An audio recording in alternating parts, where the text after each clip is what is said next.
എൻ്റെ മാന്യ ശ്രോതാക്കളെ, ഞാൻ ഇന്ന് നിങ്ങളുടെ അടുത്ത് സംസാരിക്കാൻ വന്നിരിക്കുന്നത് ഹിന്ദു പുരാണങ്ങളിൽ അതിവിശിഷ്ടമായിട്ടുള്ള ഭഗവത്ഗീതയെ പറ്റിയാണ്.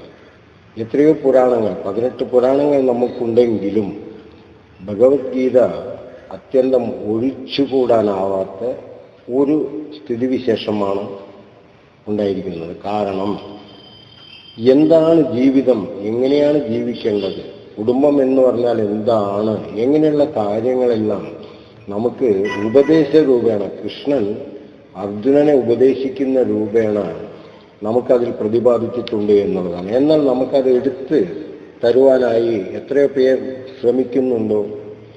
ഇല്ല എന്നുള്ളതാണ് പരമാർത്ഥം. ഉണ്ട്, ചുരുങ്ങിയ അളവിൽ എങ്കിലും നിറയെ ജനങ്ങളിലേക്ക് ഇത് ചെന്നെത്തണം. ഇന്ന് അമ്പലങ്ങളും മറ്റുള്ള ദേവാലയങ്ങളെല്ലാം തന്നെ അവിടെയുള്ള സ്വർണവും വെള്ളിയും എല്ലാം മോഷ്ടിക്കപ്പെടുന്ന ഒരു കാലഘട്ടത്തിൽ ജനങ്ങൾക്ക് ഒരു എന്താണ് ഹിന്ദു എന്ന് പറഞ്ഞാൽ എന്താണ് എന്നുള്ള, ഇതൊരു മതമല്ല, ഇതൊരു ജീവിത നെറിമുറയാണെന്ന് പറയുക. ജീവിക്കാനുള്ള ഒരു മാർഗം എന്താണെന്ന് പറഞ്ഞു തരുന്നതാണ് ഹിന്ദുത്വം എന്നൊക്കെ പറയുന്നതാണ്. അല്ലാണ്ട് ഹിന്ദു എന്നുള്ളത് ഒരു മതമല്ല. എല്ലാ നാട്ടിലും, നമ്മുടെ ഇന്ത്യയിലുള്ള എല്ലാവരും ഹിന്ദുക്കൾ തന്നെയാണ്. ഒന്നില്ലെങ്കിൽ നമ്മുടെ അച്ഛൻ്റെ അച്ഛൻ അല്ലെങ്കിൽ അമ്മയുടെ അമ്മ, അവരൊക്കെ ഹിന്ദുക്കൾ തന്നെയായിരുന്നു. പിന്നീട് മതം മാറ്റപ്പെട്ട് ഇന്ന് വേറെ ജാതിയിൽ. പക്ഷെ നമ്മുടെ ബേസിക് അടിത്തളം എന്താണെന്ന് വിചാരിച്ചാൽ അതൊന്നു തന്നെയാണ്, ഹിന്ദുത്വ തന്നെയാണ്, ഹിന്ദുസം അത് തന്നെയാണ്. നമ്മൾ അതിലെല്ലാം അടിയുറച്ച് വിശ്വസിക്കേണ്ടിയിരിക്കുന്നു. ഇവിടെ മതമല്ല, ജാതിയല്ല, മനുഷ്യനാണ് വലുത്, രാഷ്ട്രീയമല്ല രാഷ്ട്രമാണ് വലുത് എന്നുള്ള ഒരു ചിന്ത വരേണ്ട കാലം അതിക്രമിച്ചിരിക്കുന്നു എന്നുള്ളത് കൊണ്ടാണ് ഇങ്ങനെ ഒരു കാര്യത്തിലേക്ക് ഞാൻ ഇറങ്ങുവാൻ തീരുമാനിച്ചിട്ടുള്ളത്. ലോക സമസ്ത സുഖിനോ ഭവന്തു. നോക്കൂ, എത്രയോ മനോഹരമായിട്ടുള്ള ഒരു വാക്കും കൊണ്ടാണ് ആ ഹിന്ദു എന്നുള്ള ഒരു പ്രസ്ഥാനം പുറത്തിറങ്ങിയിരിക്കുന്ന. എന്താണ്? ലോക സമസ്ത സുഖിനോ ഭവന്തു.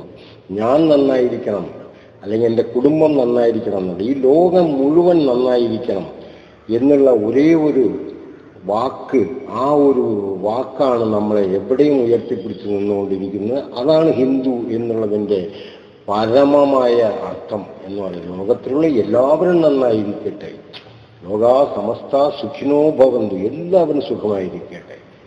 ഇത്രമാത്രം വിശാല മനസ്ഥിതിയുള്ള ഒരു സംഗതിയാണ് ഇന്ന് ഹിന്ദുസം എന്ന് പറയുന്നത്. അങ്ങനെയുള്ള ഒരു മതത്തെ, ഒരു സിദ്ധാന്തത്തിൽ നിന്ന് വന്നിട്ടുള്ള ഭഗവത്ഗീത എന്ന് പറയുന്ന ഈ ഒരു പരമ്പരയെ എനിക്ക് തുടങ്ങി വെച്ച് ഇതിനെ നന്നായി അവസാനിപ്പിക്കാനുള്ള കഴിവ് തരണമേ എന്ന ശ്രീകൃഷ്ണ ഭഗവാനോട് തന്നെ പ്രാർത്ഥിച്ചുകൊണ്ട് ഞാൻ നിങ്ങളുടെ മുമ്പിലേക്ക് വരികയാണ്.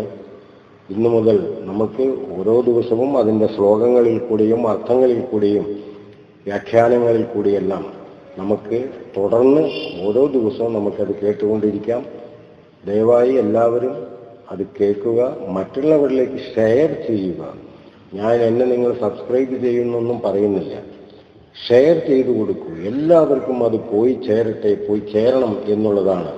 അപ്പോൾ അങ്ങനെ പറഞ്ഞുകൊണ്ട് നമുക്ക് ആദ്യമായി തന്നെ ഈ മംഗളാചരണം എന്ന് പറയുന്ന ഒരു സംഗതിയുണ്ട്. പാർത്ഥായ പ്രതിബോധിതാം ഭഗവതാ നാരായണേന സ്വയം വ്യാസേന ഗ്രന്ഥിതാം പുരാണമുനിന മധ്യേ മഹാഭാരതം അദ്വൈതാമൃതവർഷിണീം ഭഗവതീമഷ്ടാദശാധ്യായിനീം അംബാത്വമനു സഖമാദാമി ഭഗവദ്ഗീതേ ഭവദ്വേഷിണീം എന്നാണ് തുടങ്ങുന്നത്. അപ്പൊ എന്താണ് എൻ്റെ അർത്ഥം? മഹാവിഷ്ണുവിന്റെ അവതാരമായ ശ്രീകൃഷ്ണനാൽ അർജുനന് ഉപദേശിച്ചു കൊടുക്കപ്പെട്ടതും മഹാഭാരത മധ്യേ പുരാണ മഹർഷിയായ വ്യാസനാൽ രചിക്കപ്പെട്ടതും അദ്വൈത സിദ്ധാന്തമാകുന്ന അമൃതത്തെ വർഷിക്കുന്നതും ഐശ്വര്യത്തോടു കൂടിയതും 18 അധ്യായങ്ങളോട് കൂടിയതുമായ നിന്നെ അല്ലയോ സംസാരനാശിനിയായ ഭഗവത്ഗീത മാതാവേ ഞാൻ എപ്പോഴും ധ്യാനിക്കുന്നു എന്ന് പറഞ്ഞുകൊണ്ടാണ് ഈ ഭഗവത്ഗീതയുടെ ആദ്യ വരികൾ ആരംഭിക്കുന്നത്. അതിൽ നിന്നും തന്നെ നോക്കൂ, അവിടെ ഭാരതവർഷിണി അമൃതവർഷിണിയായിട്ടാണ് അമ്മയെ കാണുന്നത്. സോ എല്ലാവരും ഇത് തുടർന്ന് കേൾക്കുക. നന്നായിരിക്കട്ടെ എല്ലാവരും. ലോകാ സമസ്ത സുഖിനോ ഭവന്തു. എല്ലാവരും നന്നായിരിക്കട്ടെ. ഓം നമഃ ശിവായ. வாழ்க. ഓം ഉമാമഹേശ്വരായ നമഃ.